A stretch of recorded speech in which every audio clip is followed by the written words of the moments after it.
ఏదైతే ఆంధ్రప్రదేశ్లో జరిగిన 7 సంవత్సరాల అమ్మాయిని ఇంత కిరాతంగా ఇంటి ముంగట వ్యక్తి అక్కడి ఇంత చిన్న పాపని 7 సంవత్సరాల పాపని దారుణంగా అత్యాచారం చేసి మరీ నీళ్ళ డబ్బాలో వేసి చంపడం ఎంతవరకు కరెక్ట్? ఇది ఒక్కసారి బాధాకరం. అసలు పిల్లల్ని నమ్మాలంటేనే బాధ అనిపిస్తుంది. ఆడపిల్లలకు ఎక్కడ స్వేచ్ఛ ఉన్నది?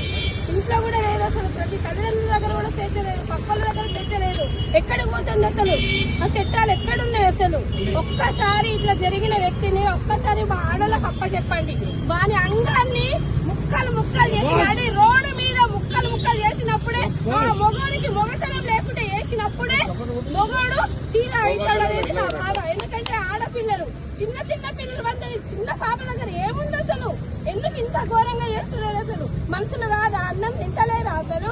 పాప కదా, 7 సంవత్సరాల పాప, తన దగ్గర ఏమున్నది? ఆరు పాటలు తిరుగుతుంది, ఇంటి ముంగడ తిరుగుతున్న పాపని ఇంత రాజకీయం చేస్తాడు వాడు. మనుషులు కాదా? ఏదైనా ఏమైనా కానీ గవర్నమెంట్ ఒక్కసారి దీని మీద తీసుకొని ఇట్లాంటి ఎన్నో జరిగినాయి. 9 నెలల పాప, 13 సంవత్సరాల పాప, ఎన్నో జరుగుతూనే వస్తున్నాయి. ఇలాంటి గొప్ప చట్టం అంటున్నారు కానీ ఏం ఆ చట్టాలను వేస్ట్ చేస్తున్నారు. అలా కాకుండా మాకొక్కసారి అప్ప చెప్పండి. ఇవన్నీ ఎప్పుడైతే ఇలాంటి